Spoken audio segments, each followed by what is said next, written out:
Uh, with that, I think we should pivot to another one that we end up seeing a lot throughout the story. You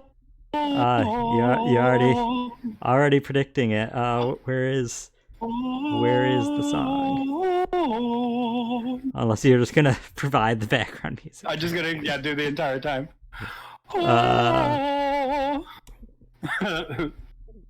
What's it? Aria of the Soul. That's it. That's fine. You don't want to be in that list? I could hit all the notes in the aria individually. Do not ask me to hit them all in order. That's why I sang it like 2 octaves lower than it actually is. It's not much of an aria at that point, but we're splitting hairs. Here we go. Okay. So, Igor. Igor, or is he? Bum, bum, bum. We'll go with Igor. This is another character you meet very, very early on, because, you find yourself, when you go to sleep at night, waking up in a prison cell in prison clothes, and you're told by this strange little man with very not little fingers that I love that the fingers are the point, not even the nose.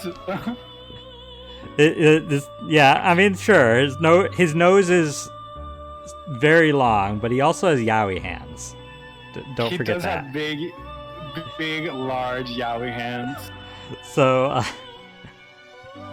I feel safe in those arms. You think the eyes are terrifying last days? I don't know. I think the eyebrows are. Everything, though, about him is kind of just terrifying in the right way to come together good. I like his design. Yeah, no. Igor is literally, like you said, he's like unnerving and terrifying in the right way, especially for what he means. Yeah, in the grand scheme of the Persona universe, let alone the game. Yeah. Igor. So, you wake up in a prison cell, and this strange man tells you that you need to be rehabilitated. Yeah. And you spend, I'm sure any Persona fan at all knows about the Velvet Room, even if this is my first run with the series, which is where this song perpetually plays in every game. And Igor in every game. What? Have I told you the origins of the aria for the song? No. I'll tell you later. Okay. And Igor in every game and his various assistants in those games aid you by giving you the ability to execute personas, which lets you fuse them, it lets you turn them into items, it lets you make them stronger. It does pretty much anything that you wouldn't expect an execution to do in increasingly gruesome ways. Guillotine, gallows, electric chair, you name it. And it's where you manage your personas. Definitely that's the flavor of Persona 5 though. Normally Igor and the attendants specifically, their purpose is to help somebody who is in a battle with destiny, essentially, to manifest the different facades, to overcome the daily tribulations of life by diving into the collective unconsciousness, to manifest the aspects of society that fall within the subconscious and allow somebody the opportunity to wield different aspects in the form of, in this game, masks, representing the way that society understands the primal energies of life, directed in this way in the essence of mythology and religion, right? And they are directed by the great and powerful Philemon, who you know nothing about, but he's not relevant anymore. But know that Igor, heeds a higher power than himself. He's not in charge of anything. He is simply a humble servant trying to do what his master is telling him to do. Okay. Well, I was going to explain what personas are and stuff, but you kind of did it better than I can.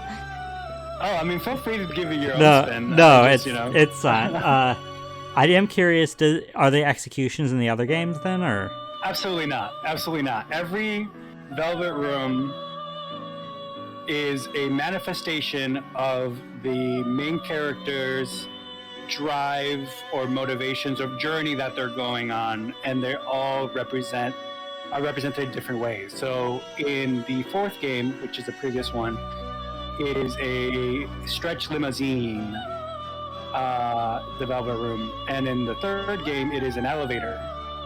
Okay. In the second and first game, they're actual rooms, but that's where the aria for the soul comes into play. There are two individuals specifically, one of them being called Belladonna, and then the other one, I believe, is called just the Nameless Artist or something like that. Or he's a pianist, the Nameless Artist is somebody else. But they are actively performing the aria of the soul to help Igor, come to, feel emotions, because that's what helps him, manifest the power of persona. It's canon. This is a diegetic song that plays in universe, which is so cool to me. But yeah. The last day said... It's not all executions in jails. The last day says your funky fighting spirit is what is known as a persona and is the physical manifestation of the key aspects of your soul. No, they're not stands. No, they are not stands, yeah. But that being said, so Igor in this is the one that is overseeing your rehabilitation. And most of his arc is just him being, oh, your rehabilitation is going well. And every so often being like, here, now you can hold a couple more personas. Yeah. But always just being weirdly sketchy, right? Which comes into play towards the end of the game. I didn't think that. I just thought that was just normal for him. Yeah, because you know, if you know Igor, if you're friends with Igor like I was, right? His entire vibe is just slightly off, and it's relevant for the plot. Yeah, and then very late game, he goes from always saying, oh, your rehabilitation's going great, it's almost done, every time, it's almost done, and then all of a sudden he's like, no, wait, you really screwed up, you need to, stop. Yeah. And, of course you don't. And, you end up finding out about the true villain, and guess what? Igor, the Igor you know, is kind of the true villain. Yeah, the boss. What? The boss? Yeah. Well, you don't even hear that name yet. You just hear the Holy Grail. The Holy Grail, yeah. Igor is the Holy Grail. Yeah, which makes sense if you try to think about it metaphysically, right? It's like the physical representation of humans' desires to have an easy life, right? So, and this is where things kind of take a left turn. There's no way to talk about Igor in this game without massive spoilers. So, things take a left turn. He orders your, actual execution. His assistants don't. They almost do, and they don't. And he ends up basically having to flee, and you learn that the Igor that you end up meeting the real Igor, who has a really dumb voice, comparatively. I love it! I loved his normal voice so much. Well, that's how you know that something's wrong, because at first you have Igor's always had that dumb voice that you're referring to. So when Persona 5 starts and Igor's like, welcome to my Velvet Room, you're like, first of all, it's not your Velvet Room. Since when are you possessive over it? You always introduce it as the Velvet Room. A. B. Why is your voice so deep? Dude, you don't talk like that. Hey, cool name, welcome. Throws you off. Well, obviously I didn't have all that. Yeah, so, no, you didn't know, but I'm saying... So I was just oh, great, I don't like this voice. But, yeah, you were ruined. Yeah. But... Yeah, so, and he Oh, hey there, Zycro. Welcome to you too. Hi, Zycro. Hi, cool name. Yeah. So he ends up. The real one explains that he was basically locked away by the fake one, who's the god of control, who is exists purely because because humanity wants somebody to control them. Like, it's not a god that's existed since ancient times or anything. This is just a manifestation of people's desires as everything else.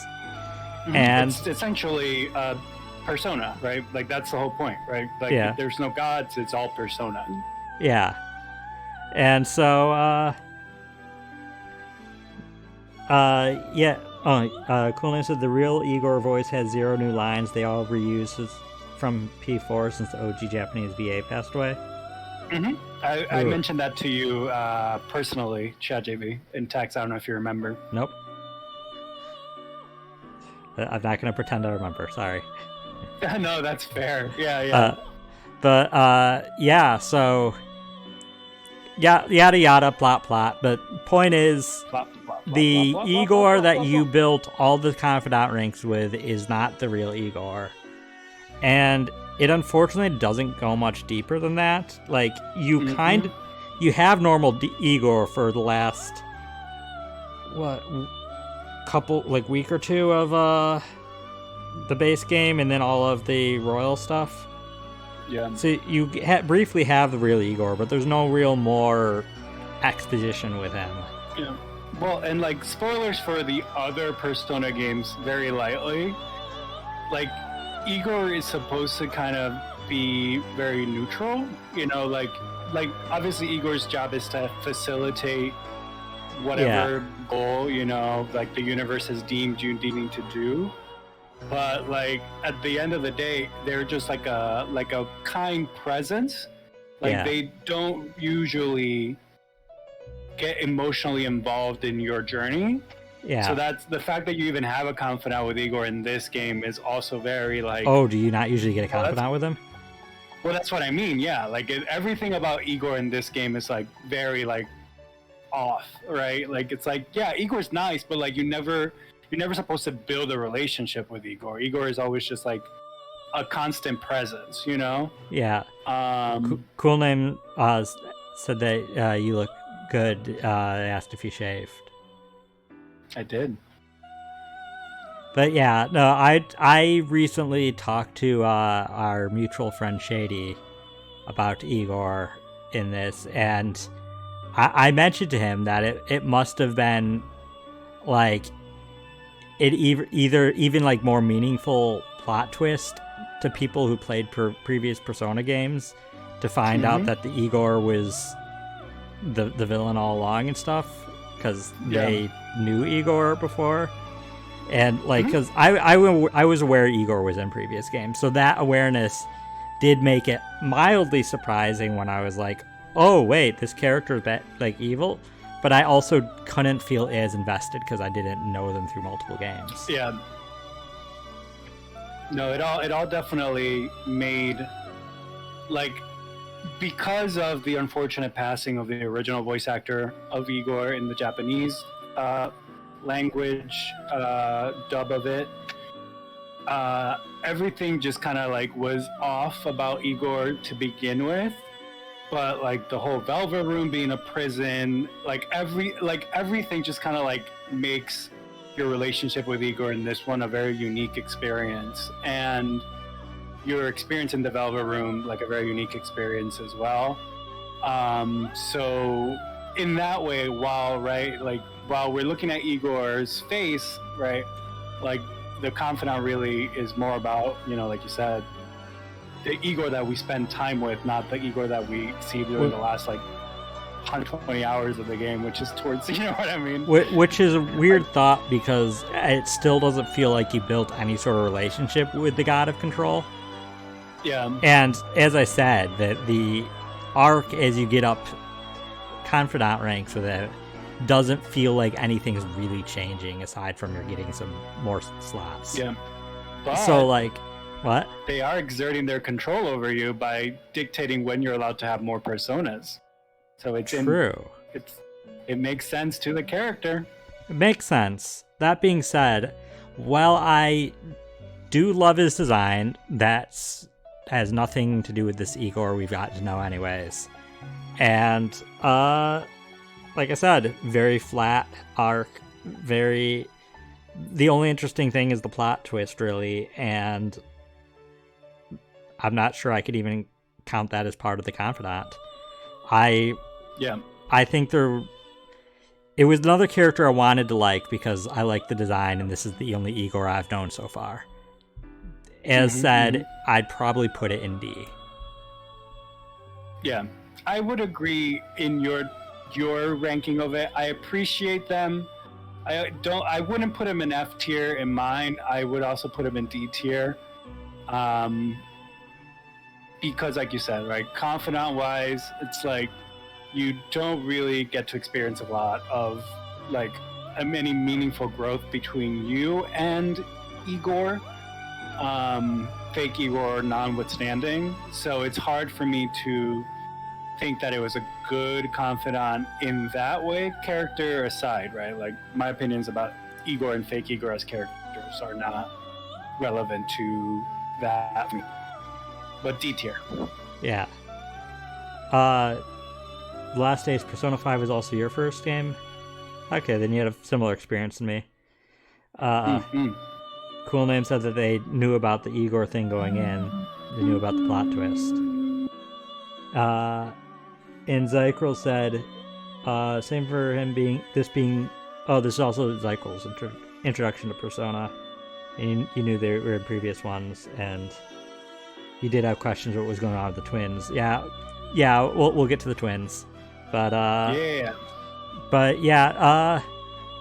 the last thing I wanted to say just about Igor is that the fact that the Velvet Room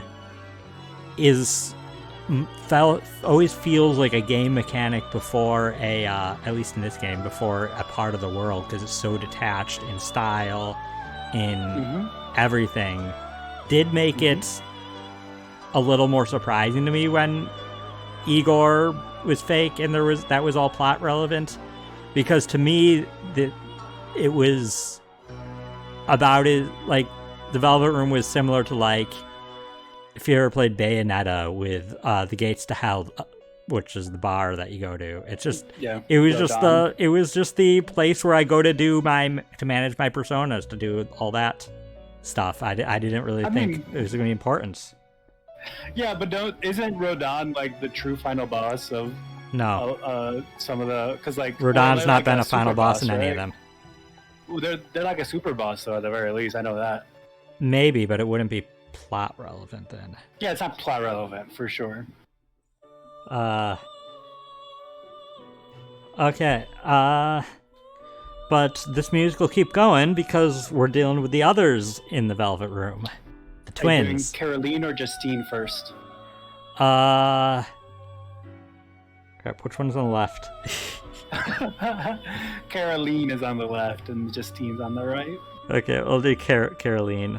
I'm confused because they're on the opposite sides of each other as they usually are. Yeah. In fact, it's bugging me. Now I don't know anymore. You threw me off. Oh no. No, it definitely is, because Justine, I remember I like Justine's hair more. So we'll do Caroline first, even though I have her on the right here, because I feel like Caroline leads conversations more. Yeah. In fact, I want to do them together, but we could say individual thoughts about them as we go. Yeah. But I mean, Caroline and just I mentioned that at the beginning, they're one Confidant together. So yeah, they are one Confidant. Caroline and Justine. They can rank together for me at the very least. They are the Strength Confidant. I haven't really been saying who's what. God. It does. I know. I'm just trying to remember. I was gonna say, I don't know if it might be more complex than I mean, I can bring up the list of Confidants if you think that might be easy. No, I don't know if you knew them off the top of your head. But not all of them. I think Sojiro is Hierophant, maybe. Yeah, sounds right. Sojiro, I have the list. Sojiro Sakurai. Where am I? Cool Name said he just Yeah, saw. here's the Hierophant. And then Cool Caroline Name. Justina's Strength. Go ahead. Cool Name said that he just saw Sojiro's placement and he would die 5 times for them. Zykrel, no, because that is technically not one of the confidants. But Igor we'll mention. is the Fool. Oh yeah, and, yeah. It really makes sense that he's the fool. Yeah. Given. And then Sai is Judgment. Yeah. So, but Justine and Caroline. God, I called her Carolyn for like half the game until they said it out loud at some point. I was like, oh. Yeah. Yeah, I mean, this game is really bad about pronunciating. No, I mean, I get it. They rhyme. They're twins. Well, yeah, but like it's like Jose. We'll get to that here, but if we do the character one after, we'll get to that. Yeah. But they just pronounce things very specifically. But yeah, so Caroline and Justine are the other ones in the Velvet Room. They're the ones that directly like oversee your rehabilitation. Mm-hmm. They're the prison wardens. They have you.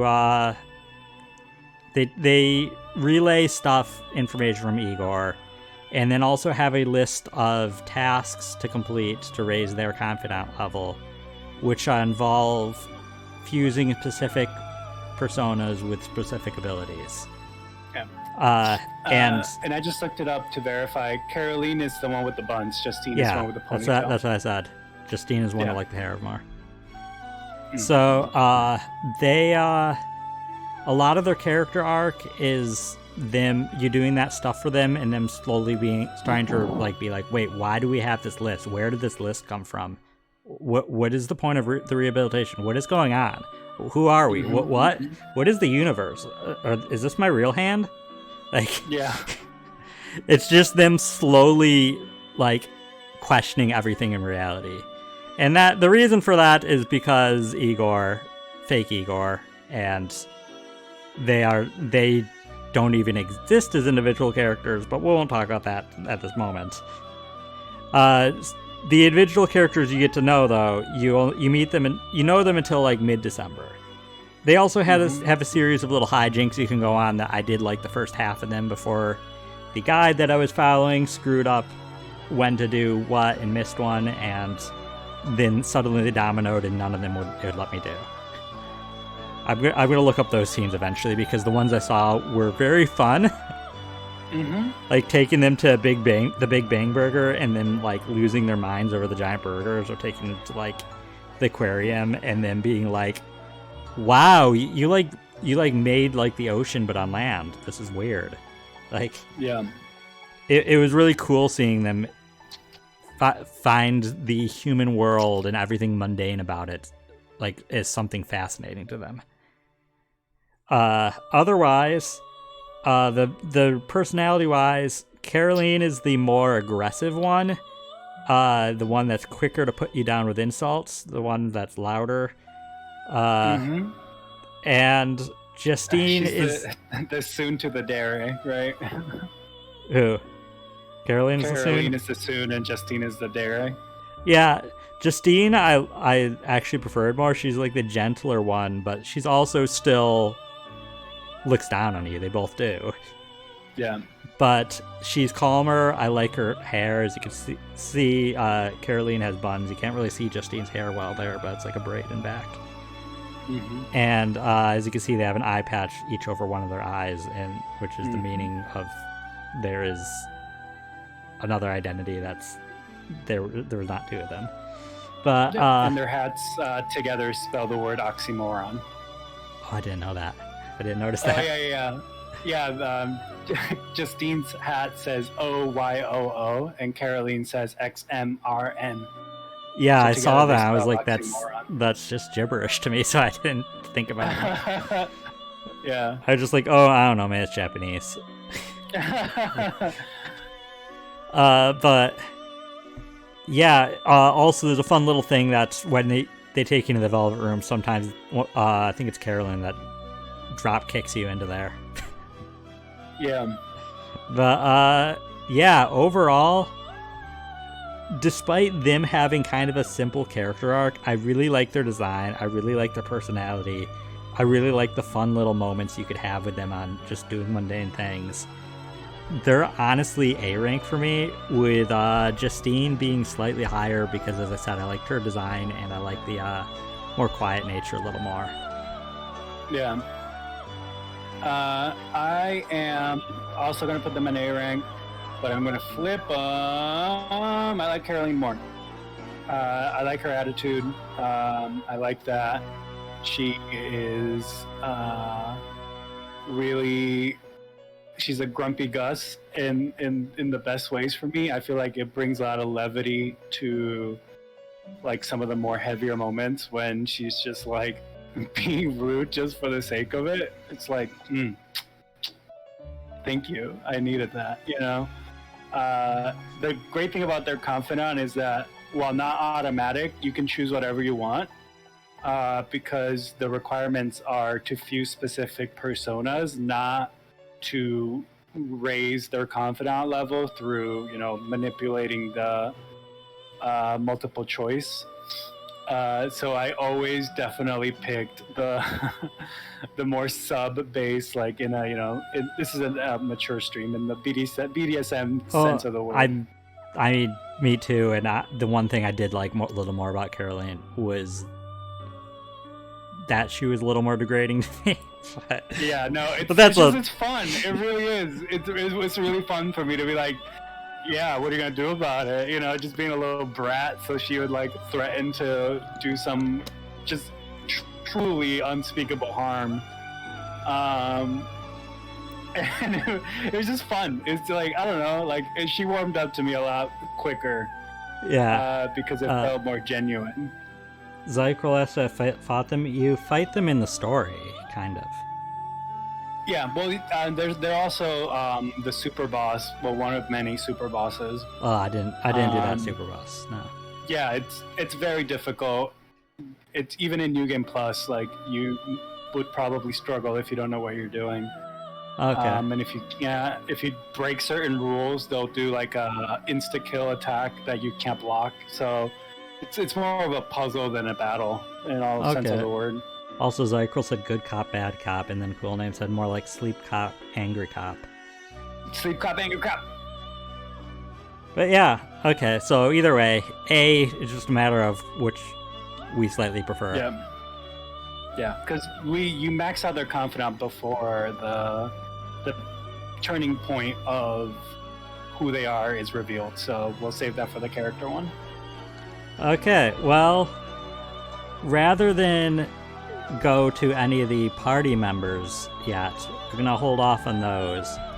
So we are going to, let me just pull up the song. Oh, I wonder which one you're doing. I have an idea, but I'm not Can you hear it? Sure. No, not yet. Oh, I can. Oh yeah, I can. Here we go. It's Iwai. So, I'll be honest, when I first met this character very early game, as I hardly knew anything about Persona yet, and was just trying to stumble my way through, and I was just like, oh, this is just a random shop owner. To me, I didn't realize that a character portrait, I mean, it doesn't necessarily mean a confidant, but it usually means it, or at least a very important character, not just a random shop owner. Yeah. But he's a late confidant to be able to even get him, if I remember correctly. Because you have to, like, raise your guts, I think, to, like, at least 4. Yeah, because you have to, like, confront him about the gun that he gave you. Yeah. He's great. So, like, first of all, also the music. The music is amazing. I'm not going far into the music, talking about this right now, but, like... Well, the song is called Layer Cake, first of all. Which is... But I will say that me being overwhelmed by everything, trying to figure out everything going on in the game, Like, the first handful of times I went to his shop, I was too busy trying to, like, keep track of everything to listen to the song. So it wasn't to, like, 10, 15 hours into the game till I was like, wait, this song slaps. Oh, so good. And it was just a weird, sudden realization that I'm listening to, like, a masterpiece. Yeah, like, the way I play the games, I really don't end up buying a lot of equipment. Like, I usually just, like, get it in dungeons and stuff. But I would literally go out of my way to go to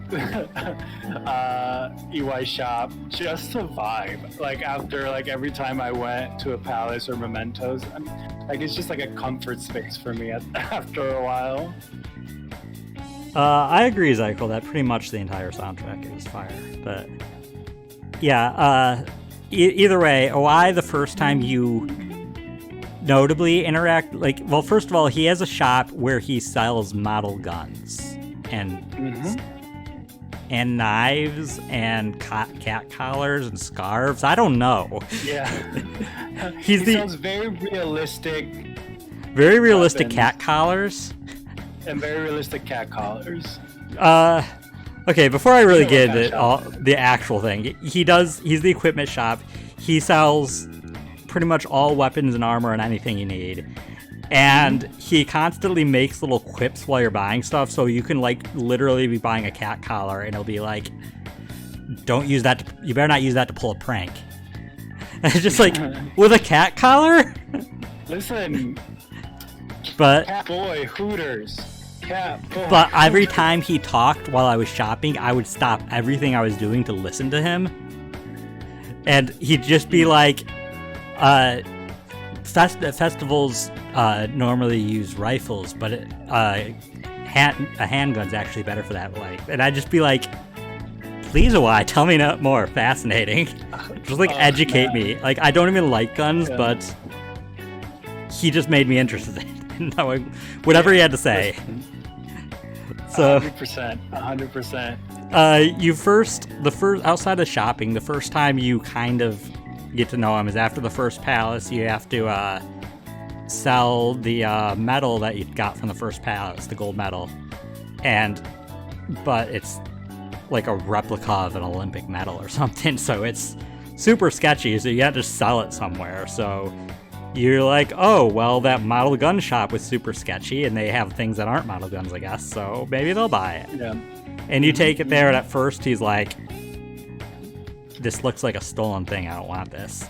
Yeah. And then there's some cops that are hanging around, and he's like, actually, no, I'll take it. And in return, in addition to, like, paying you, here, take this paper bag, and just don't look what's inside, and just take it out of here. And you find out... What? I was going to say, one of the things that doesn't really translate very intuitively to us as people not in Japan, I'm saying me specifically, but anybody else who's watching, he also has a very visible tattoo. Oh, I knew. Which is, like, very taboo in Japan. Oh, I knew. The second I saw that, I was like, you're a Yakuza member. Yeah. Yakuza it's like, member. it's any kind of tattoo, especially obviously if they're visible, is like a big no-no in Japan. And he prominently has one, and you don't know what, like, it's just, again, like, it's supposed to be intimidating. Oh, yeah. Between that and the sketchy stuff he was doing, I was like, this is the Yakuza member. And yeah. But, yeah, the item you end up, after the cops kind of grill you but can't do anything because you're just a kid, you go outside, you look inside, and you find that it's a super realistic looking gun. And so then you have to raise your guts a ton before you can go back and be like, hey, I want that gun. Yeah, because it's so intimidating that you can't just, like, return the bag. You have to, like, mentally steel yourself to be like, I can do this. Well, yeah, once again, you can just tell looking at him that this isn't just some random shop owner. Yeah. Like, he's probably like killed one of the few ways that, like, the stat system really, like, makes sense in universe. It's like, yeah, like, you wouldn't be able to confront him about it unless you were more self-assured of yourself and had more courage, you know? Yeah, and the nerves to confront what could be an active Yakuza member, as far as you know. Yeah. So, but you end up getting to know him, and he went from a character I kind of liked to a character I adored. Because, like, oh my god, why? So, like, he was a former Yakuza member, and there was a young boy that got abandoned, that the mother tried to sell her to the Yakuza for drug money. And they wouldn't buy it, so she just abandoned the boy. And Daddy Iwai here was like, well, I'm a dad now. Like, he wasn't gonna let that kid just get screwed over by life now. You called him Daddy Iwai, and I got goosebumps. He is. He absolutely is. As a straight man, he made me question everything. Listen, Iwai. And I'm still questioning things, but he like he left the Yakuza and tried to, like, form a new business just so he could raise a child without having the negative stigma of having a father that's a Yakuza member, because he grew up in a home with a negative stigma. And like, it's just like, it's so touching. And he has his boy is an absolute sweetheart. You meet him, and also is smarter and more courageous than he originally thought. And his son's name is Kaoru. Yeah. And Iwai kind of takes you on board, makes a deal with you that he'll give you access to some of his hidden menu of top line gun replicas. And in return, you do some very shady work with him that he probably shouldn't be asking a teenager to do, because you could have gotten killed at any moment. Yeah. But what? Oh, one quick thing about Kaoru is that he has a very prominent birthmark on his neck that looks like a gecko, which Iwai's tattoo on his neck also looks I thought like Iwai said that him and his son got those together. No, he has a birthmark, and he got it. Iwai got the tattoo so Kaoru wouldn't feel self-conscious about his birthmark. Fair, yeah. It was a long game, so some of the points got slightly. That's why I brought up the whole tattoo thing, because, like, it's again one of those things like Sojiro, right? Like, you're like, oh, he got it because he's in the Yakuza. It's like, no, he got it so his son wouldn't feel self-conscious about. But he also was in the Yakuza. Yeah, but he also was. Yeah, but I'm saying, it's like sweet. But yeah, sweet, and for all the dangerous work he puts you in, when things near the end of his arc go really sour, he's just like, you're fired. I'm not getting you involved in this anymore. Like, we're done. Yeah. And like, he knew when to, for everything that he seemed to put Ren in danger, I think he knew Ren wasn't actually in danger. And cause from his judgment from being with the Yakuza, he knew when the point was, okay, this is the point when the kid will be in danger, and I will not take him into that. Like, he like Sojiro is another character that seems super rough, and probably is a lot rougher than Sojiro, but as an absolute heart of gold. Yeah. And like, he's just perfect. He's also the Hanged Man Arcana, for those of you who want to know. Yeah, he is the Hanged Man Arcana. And also, it's never clear some of his dealings. It's not clear if he actually does deal with real guns too. Because, like, the Yakuza wants to buy a bunch from him. I don't think they wanted replica guns. Yeah, I think the subtext, I don't know, because it's been a while since I played the game, but I think the subtext is that he used to, at least at the very beginning of the airsoft shop, would use it as a front to launder real weapons from China. and he stopped doing that. But then like the whole thing with his confidant happened, where like they were like, we need a big order, and like you're gonna do it, otherwise we're gonna, you know, do all these things. That all being said, I'm sorry, Sujiro, but somebody goes even higher than you. Like, Iwai, out of the non-playable confidants, and possibly out of playable confidants, is probably my favorite. Yeah. Iwai is definitely S tier for me as well. Not higher than Sojiro for me, but like I would, like, using your terminology, like I couldn't say that I would die for them because they would take me up on that offer, but like that's no, he would not let you. I mean, he would make me feel like at the very least he'd make me sweat. He'd be like, I mean, if you say so. Yeah, no, he'd make you think that you might be dying for him, but then he won't let you. He will protect. Yeah, like at the last second he'd like save me, and then I'd be like, oh. And he never was going to let you. He was trying to make you a little tougher, but he will absolutely protect. Yeah, no, he protect. Above all, he protect. Above all. But I do love him probably more than I should love a fictional character. Same. I can't think of a real person that would make me question my sexuality, but he is a fictional one who would. So, like, his only flaw is like the unrealistic male expectations he set that I could never live up to. Yeah. Like, I gotta make sure if I find a partner that they do not play Persona 5. Yeah. Yeah, you spend your life thinking, what would Iwai do? Well, I just would spend every night just next to my partner thinking, they're thinking about Iwai, aren't they? I think your partner would be thinking about Iwai. Yeah, for sure. No, they would. I mean, if they were me. Yeah, that's the meme. But yeah, well, we were on the roll with the characters with their own kind of themes. So, goodbye, layer cake. From one shop to another. If I can remember name.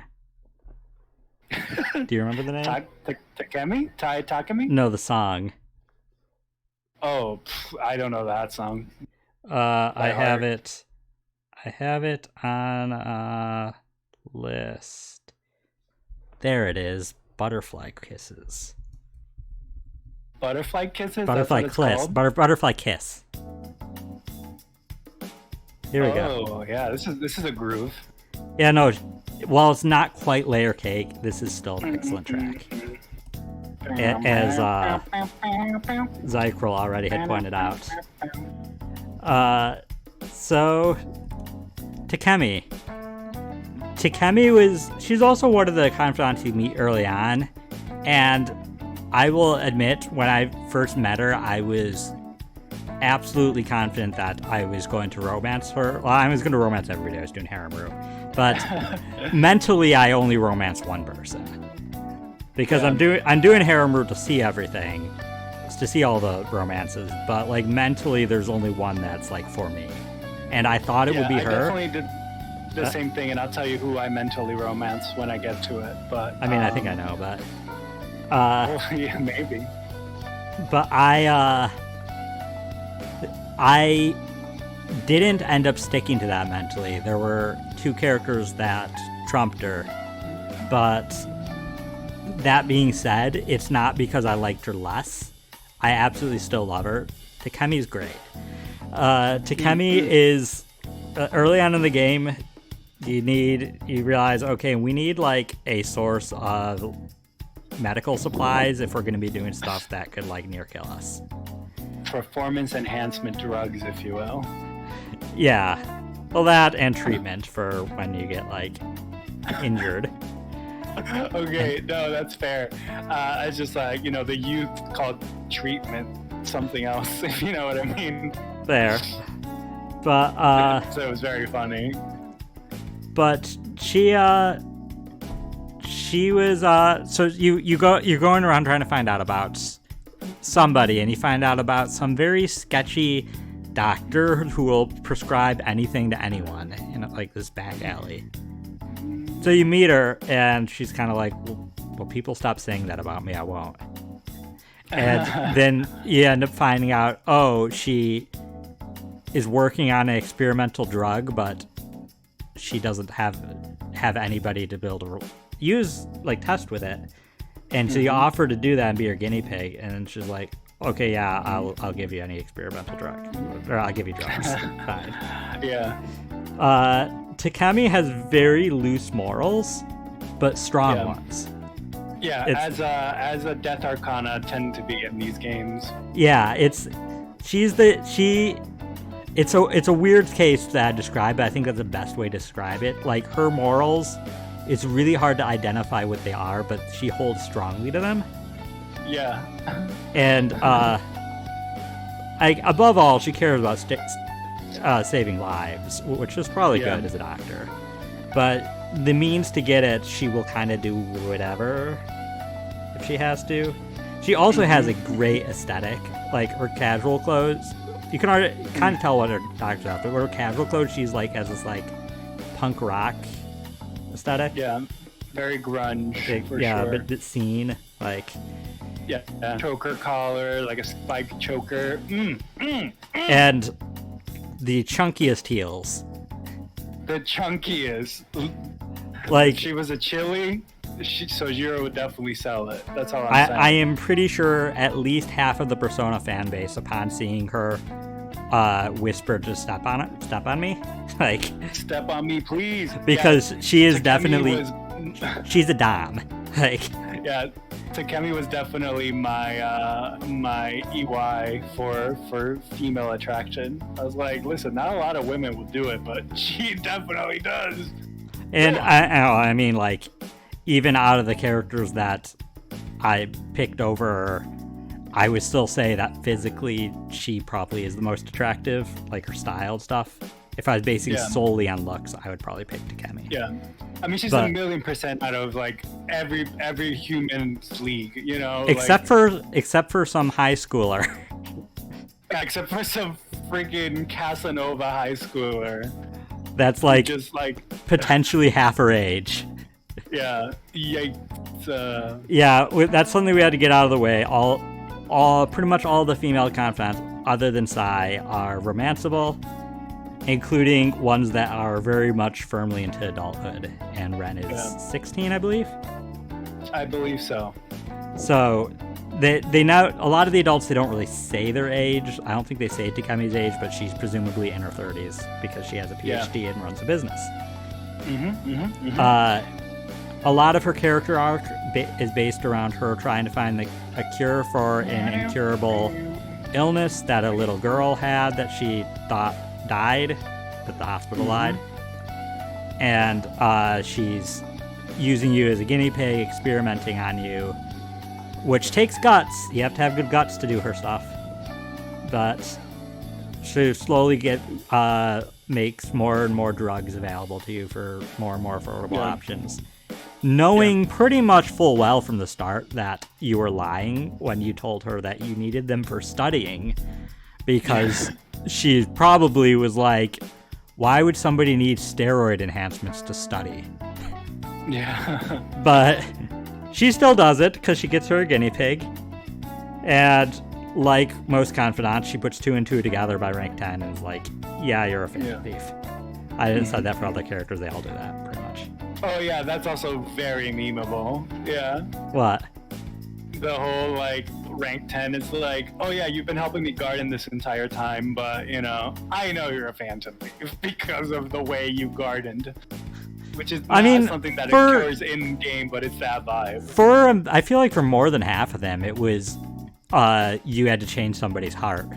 And they were like, well, I mean, you asked me their full name, and like 2 days later, they're yeah, that's also kind of so like Ren is definitely in the Ryuji camp of like, yeah, I'm definitely not a phantom thief, but if I were, I mean, every time that I had the chance to like ask the person's name, and they always give you like a subtle choice and a full name. I just like full name. Full name. Who are they? Just full name. Just tell me. Like, they're going to stop doing what they're doing. I promise you. It's like, girl, please. it's like I was playing the Ren that was just like, okay, what's their full name, their social security number, their star sign. Yeah, what is their address? You know, like. I don't think they have what social security numbers in Japan, but yeah, equivalent. Before I forget, one mechanical thing that I think in this game only applies to Takemi is She does give you a pet name, Zyko. Sorry. I just responded to Zyko. What? Okay. No, I was just saying, Takemi had a switch in voice actors between Vanilla and Royal. Oh. Okay. Yeah, I don't know 100% why, but it might just, like, it happened in 4 with Chie. So, like, it tends to happen. Maybe the voice actor doesn't want to come back, or maybe some contract issues. But Takemi is one of them. So they redo the lines then, or? Yeah. They completely redid the lines. Okay. So if you played Vanilla, it sounds a lot different than Royal. And okay. There's different camps of who likes which one, but figured it's worth noting if you're experiencing it just on a technical level. Okay. Well, either way, I think she's another one of those characters that has a lot of layers that is a heart of gold that doesn't seem like it. She only for different reasons rather than it being like, oh, she's a tough Yakuza member. It's like she's a shady back alley doctor that's just handing out free drugs. Well, not free. Yeah. So. Well, and it's actively like giving you stuff that incapacitates you for multiple hours at a time. Yeah, like for the entire evening, just makes you pass out. Yeah. But I mean, honestly, it was part of the appeal for me. Like, as messed up as it is, when I met her as a character, I was like, guinea pig? Oh yeah, please, just like inject all the sketchy stuff into me. Like, whatever. And so, all things considered, I would keep her at an S tier, even though some characters passed her. I'd put her below the previous two, but still S tier. I would agree. I think she's low S. Like, I think that her growth in her Confidant is very good, right? I think like we get to experience like a wide gamut of emotions and experiences that really help solidify how much Ren is able to help the people around them and bring out the best in them when given the chance to, engage them at their terms, which is, I think, very key to what I like to see in Confidants, which is, being an agent of growth in the other person. Yeah. I did forget to mention that she does have some moments of like real vulnerability in her arc with her insecurities, which are very relatable as somebody who's had higher education, that she very much struggles with imposter syndrome and feeling like she's not a real doctor because of what she went through, and that she's gone a different path through her career. And she doesn't deserve to be like a good person because of the things she's done and stuff, and it's like, girl, please, self-esteem. Oh yeah, but it's very relatable. You're a badass. She is a badass, but everybody has their struggles, and that just makes it all the better of a well-written character. So. Yeah, it's definitely the meme of the whole I can have depression, but I'm still a queen. Have you seen that meme? No. It's funny. If somebody does like compilations of our content, you input the meme right there. Thank you. Okay. Well, I'm trying to remember then which song I was going to do for the rest of the non-playable ones.